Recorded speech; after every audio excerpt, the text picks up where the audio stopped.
राधे राधे मेरे सभी प्यारे विद्यार्थियों को। माय ऑल डियर स्टूडेंट्स, जैसा कि मैं आप सभी को पहले ही इन्फॉर्म कर चुका था कि आज का हमारा टॉपिक रहेगा जैन धर्म।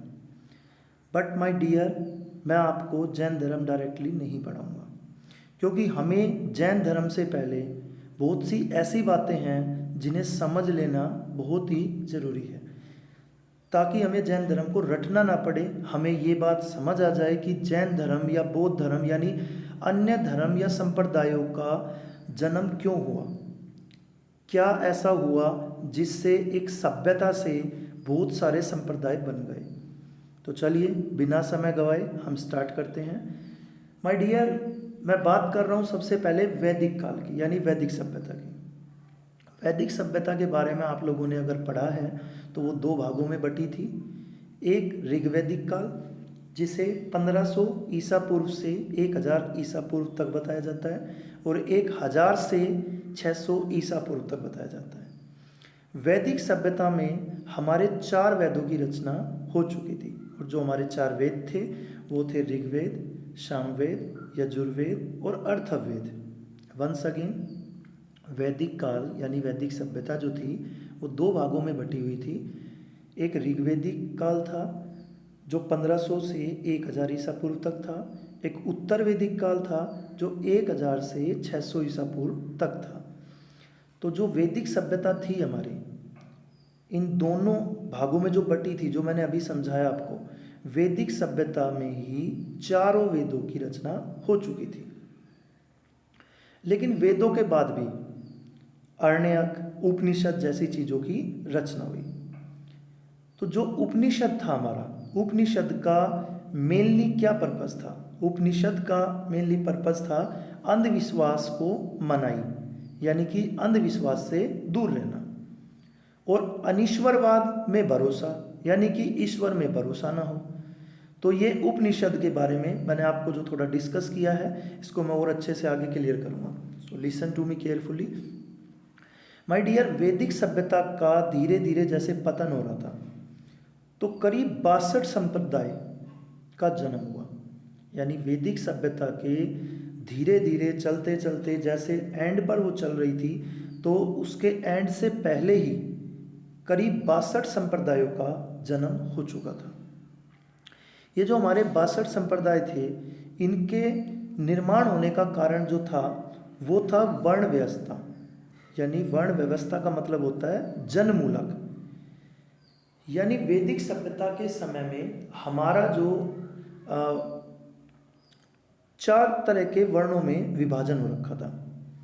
जो जन्म मूलक था, जिसे एक काम के पर्पस से नहीं कि कोई क्या काम कर रहा है, बल्कि उसको जन्मजात, जिसका जन्म अगर मान लीजिए एक बढ़ई के घर में हुआ है तो उसका बच्चा भी बढ़ई है। तो चलिए मैं समझाता हूँ। जन्म मूलक, जन्म मूलक हमारा 4 भागों में बटा था, यानी ब्राह्मण, क्षत्रिय, वैश्य और शूद्र। ब्राह्मण वो थे जो शिक्षा दिया करते थे। वैदिक सभ्यता के समय में ब्राह्मणों का सबसे उच्च स्थान था, यानी कि वो शिक्षा देने वाले थे, पुरोहित थे, तो उनको सबसे उच्च पद पर समझा जाता था। सेकंड वन इज क्षत्रिय। क्षत्रिय वो होते थे जो प्रशासन चलाते थे, जो युद्ध करते थे, प्रशासन चलाते थे, शासन करते थे। इनको दूसरे नंबर पे माना जाता था। थर्ड वन इज वैश्य। वैश्य वो होते थे जो खेती बाड़ी करते थे और साथ साथ व्यापार करते थे। यानी व्यापार और खेती बाड़ी करने का काम दिया गया था वैश्यों को, और जो वैश्यों के द्वारा धन प्राप्त होता था उसी से क्षत्रियों का भी काम चलता था। फोर्थ वन इज शूद्र। शूद्र को सबसे नीच कोटि का समझा जाता था। शूद्र का काम था केवल इन तीनों वर्णों के लोगों की सेवा करना। बट इन चारों में फिर भी जो सबसे उच्च समझा जाता था वो था ब्राह्मण, और ब्राह्मण के बाद क्षत्रिय।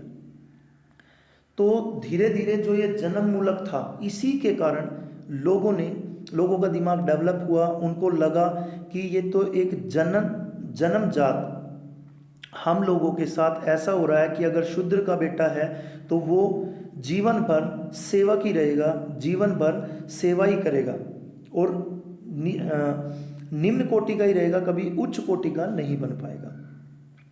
तो संप्रदायों का जन्म होने का सबसे पहला कारण था वर्ण व्यवस्था, जो मैंने बताया जन्म मूलक थी।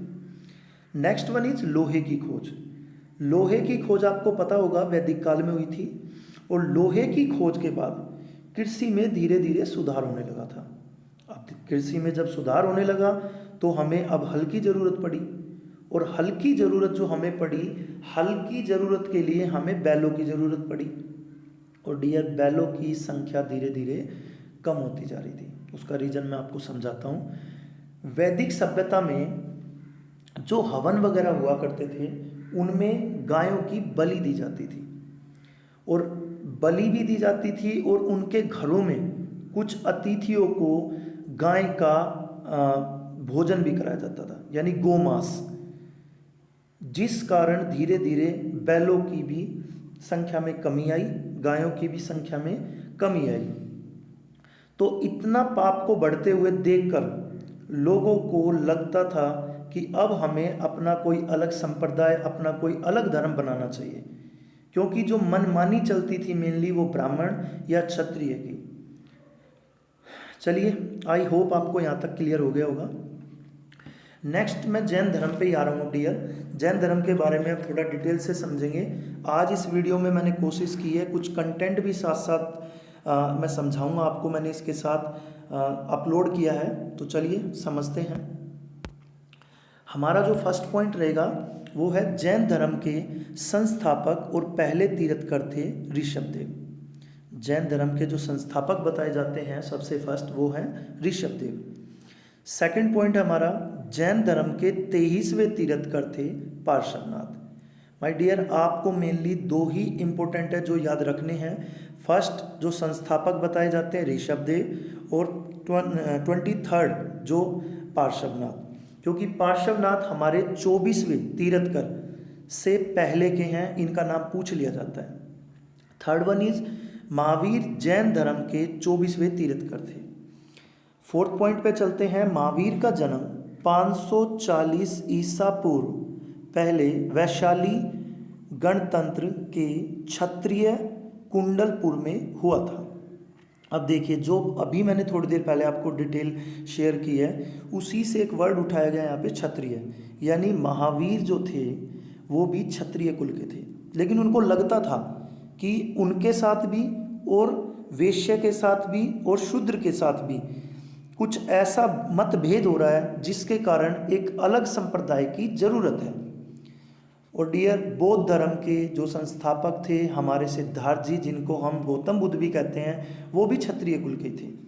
तो धीरे धीरे लोगों को समझ आने लगा था कि हमें अब एक अलग संप्रदाय की ज़रूरत है, एक ऐसे संप्रदाय की ज़रूरत है जिसमें मतभेद ना किया जाए। चलिए फिफ्थ पॉइंट पे चलते हैं। इनके पिता राजा सिद्धार्थ ज्ञात्रिक कुल के सरदार थे और माता त्रिशला लिच्छवी राजा चेटक की बहन थी, यानी एक अच्छे परिवार से बिलोंग करते थे। सिक्स्थ पॉइंट है हमारा, महावीर की पत्नी का नाम यशोदा और पुत्री का नाम अनुजा प्रियदर्शनी था। महावीर की जो बेटी थी अनुजा प्रियदर्शनी, उनके पति जामिल थे।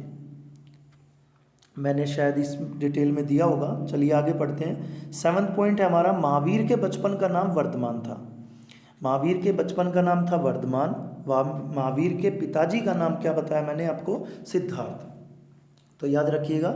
एट पॉइंट पे चलते हैं। महावीर का साधना काल, यानी कि जो उनके तपस्या का समय था, साधना काल 12 साल 6 महीने और 15 दिन का रहा। इसी समय से महावीर जिन कहलाए। जिन को कहा जाता है विजेता। अब समझिए कैसा विजेता, इन्होंने कोई युद्ध नहीं लड़ा था। विजेता कैसा? जिन उस विजेता को कहा जाता है जिसने अपनी इंद्रियों को जीत लिया, यानी जिसने खुद को जीत लिया। दुनिया को जीतना आसान है लेकिन अपनी इंद्रियों को जीतना मुश्किल है, और इन लोगों ने अपनी इंद्रियों को ही जीत लिया था। तो चलिए, जिनका मतलब आपको समझ आ गया होगा। 9th पॉइंट पे चलते हैं। महावीर ने अपना उपदेश प्राकृत यानी अर्धमागधी में दिया। डियर, इनके समय में संस्कृत भाषा का भी प्रयोग होता रहा है, लेकिन इन लोगों ने संस्कृत भाषा को इग्नोर किया और प्राकृत भाषा में अपने उपदेश दिए, यानी अर्धमागधी में। तो अगर कभी प्रश्न पूछ लिया जाए जैन धर्म के उपदेश किस भाषा में दिए गए, तो प्राकृत भाषा में, और बौद्ध धर्म जो मैंने आपको समझाया था पाली भाषा में। चलिए 10 पॉइंट पे चलते हैं। महावीर के पहले अनुयायी उनके दामाद जामिल, जो मैंने अभी समझाया था, इनकी बेटी का नाम था अनुजा प्रियदर्शनी और उनके पति का नाम था जामिल। जो जामिल थे उनके दामाद थे महावीर जी के, वो ही उनके सबसे पहले अनुयायी बने। आई होप आपको यहाँ तक क्लियर हो चुका होगा। 11 पॉइंट पे चलते हैं। प्रथम जैन भिक्षुणी नरेश दधिवाहन की बेटी चंपा थी। जो उनके दामाद थे वो तो एक तरह से उनके क्या बने, सबसे पहले शिष्य। भिक्षुणी जो कि एक महिला छात्रा एक तरह से, वो चंपा नाम की जो नरेश दधिवाहन की बेटी थी वो महिला थी। चलिए 12 नंबर पे चलते हैं। जैन धर्म 2 भागों में विभाजित था। श्वेतांबर जो सफ़ेद कपड़े पहनते थे और दिगंबर जो नग्न अवस्था में रहते थे। इसके बारे में भी मैं आपको क्लियर करूंगा कुछ बातें, पहले इन पॉइंट को क्लियर करते हैं। 13 पॉइंट पे लिखा है भद्रबाहु के शिष्य दिगंबर और स्थूल भद्र के शिष्य श्वेतांबर कहलाए। भद्रबाहु एक जैनिक गुरु थे जो महावीर जी के बाद के गुरु हैं। महावीर के बाद जो ये संप्रदाय चल रहा था उसमें मुख्य गुरुओं के नाम आते हैं भद्रबाहु और स्थूल भद्र। और भद्रबाहु के जो भी शिष्य बने वो दिगंबर कहलाए और जो स्थूल भद्र के शिष्य बने वो श्वेतांबर कहलाए। 14 पॉइंट लिखा हमारा, जैन धर्म में ईश्वर नहीं आत्मा की मान्यता है। मैंने आपको पहले ही बताया था अनिश्वरवाद में भरोसा, यानी ईश्वर में भरोसा नहीं है इन लोगों का, ये आत्मा को ही परमात्मा मानते हैं। 15 पॉइंट पे चलते हैं। जैन धर्म को मानने वाला राजा जो थे, जो एक मुख्य राजा थे, उदयन वंद राजा चंद्रगुप्त मौर्य, कलिंग नरेश खारवेल, राजा अमोघवर्ष और चंदेल शासक, ये वो इम्पोर्टेंट शासकों के नाम हैं जो जैन धर्म को मानने वाले थे। जिस तरह महान सम्राट अशोक हैं, अशोक सम्राट बौद्ध धर्म को मानते थे, इसी तरह ये राजा जैन धर्म को मानने वाले थे। 16 पॉइंट, मौर्योत्तर युग में मथुरा जैन धर्म का प्रसिद्ध केंद्र था, यानी मौर्य काल के बाद भी मथुरा जैन धर्म का प्रसिद्ध केंद्र रहा। तो जैन धर्म का संबंध मथुरा से रहा है, याद रखिएगा। 17 पॉइंट लिखा हमारा, जैन तीर्थंकरों की जीवनी कल्पसूत्र में है, यानी जो भी हमारे जैन धर्म के 24 तीर्थंकर हैं उनकी जीवनी अगर हमें जाननी है, उनके बारे में पढ़ना है, तो वो कल्पसूत्र में लिखा है। 18 पॉइंट है हमारा, 72 साल में महावीर की मृत्यु 468 ईसा पूर्व में बिहार राज्य के पावापुरी में हुई थी, यानी इन्होंने अपने प्राणों को 72 साल की उम्र में त्याग दिया था। मैंने आपको बौद्ध धर्म में भी समझाया था, इन लोगों के जो प्राण गए उसको प्राण जाना नहीं निर्वाण कहते हैं, यानी महावीर जैन को निर्वाण की प्राप्ति 72 साल की आयु में हुई थी। और बौद्ध धर्म में मैंने बताया था महात्मा बुद्ध को 80 वर्ष की आयु में निर्वाण की प्राप्ति हुई थी। 19वां पॉइंट है हमारा, 12 वर्ष के कठोर तप के बाद जंबक में त्रिजुपालिका नदी के तट पर एक सालव मतलब साल वृक्ष के नीचे सच्चा ज्ञान प्राप्त हुआ था। ये पॉइंट डियर थोड़ा डिसऑर्डर हो गया, इसको मेरे को ऊपर ही डालना था, लेकिन कोई बात नहीं, आप इसको समझिएगा और अपनी नोटबुक में इसको ऊपर ही नोट डाउन करिएगा। जब 12 वर्ष की कठोर तपस्या कर चुके थे वर्धमान जी, तब इनको जंबक नाम की एक जगह थी, उसमें त्रिजुपालिका नदी थी। नदी के तट पर एक सालव वृक्ष यानी एक साल के वृक्ष के नीचे इनको सच्चा ज्ञान प्राप्त हुआ था। 20वां पॉइंट है हमारा, बिहार के पावापुरी जहां उन्होंने अपनी देह को छोड़ा, यानी कि इनकी मृत्यु का स्थान पूछ लिया जाता है पावापुरी, और पावापुरी बिहार में स्थित है। ये मैंने 18वें पॉइंट में भी आपको बताया था। आई होप आपको यहाँ तक 20 के 20 पॉइंट क्लियर होंगे। चलिए इससे आगे बढ़ते हैं। भगवान महावीर स्वामी जी की शिक्षाएं। भगवान महावीर द्वारा दिए गए पंचशील सिद्धांत ही जैन धर्म का आधार बने हैं। तो ये पंचशील सिद्धांत क्या थे, एक बार मैं इनको समझा देता हूँ। यानी कि जो भी व्यक्ति इन पंचशील सिद्धांतों को अपना लेता है वही जैन धर्म में अनुयायी बन जाता है। तो फर्स्ट लिखा है सत्य, यानी हमेशा सच बोलना। सेकंड है अहिंसा, यानी कि हिंसा ना करना।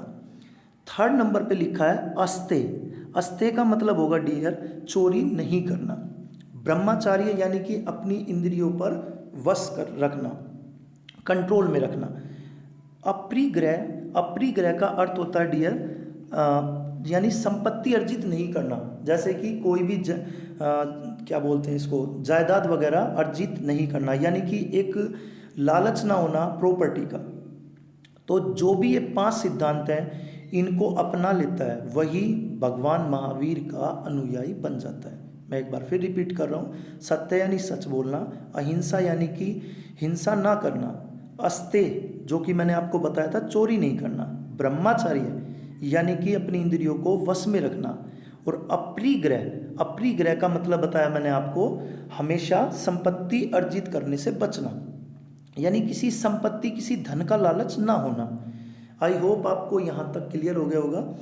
माय डियर स्टूडेंट्स, इस कंटेंट में मैंने कोशिश की है कि आप लोगों को मैं ज़्यादा से ज़्यादा समझा पाऊँ। आपको जितना मैंने इस कंटेंट में दिया आप इसको नोट डाउन करना, और इससे ज़्यादा आपको नोट्स ढूंढने गूगल पे या कहीं वीडियो से ढूंढने की ज़रूरत नहीं है।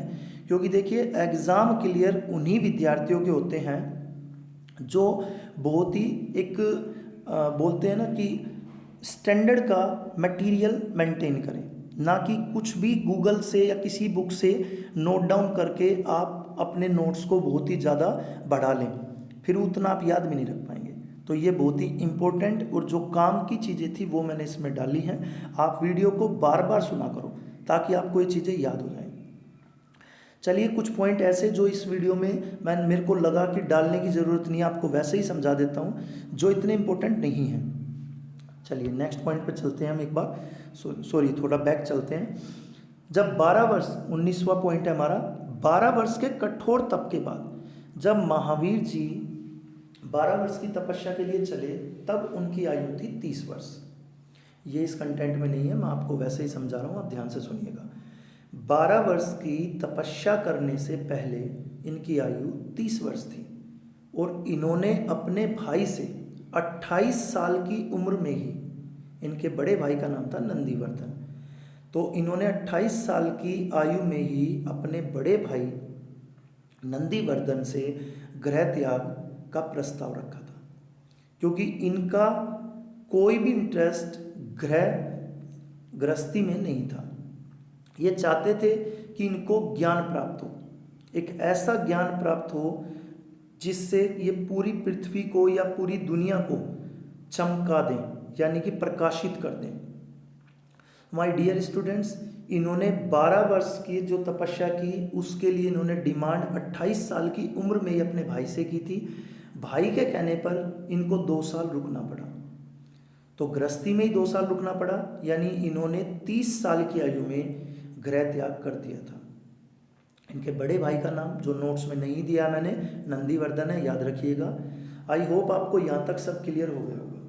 माय डियर स्टूडेंट्स, इससे पहले मैं आप लोगों को जो भी वीडियो बना के दे चुका हूँ, आप लोग बड़ा ध्यान से उसको सुनिए डेली, और डेली आपकी एक ड्यूटी है, डेली आप यूट्यूब चैनल पे जाइए, डेली की वीडियो चेक कीजिए कि आज जो भी कंटेंट पे वीडियो डली है उसको सुनना है, उसको समझना है और उसके नोट्स मेंटेन करने हैं।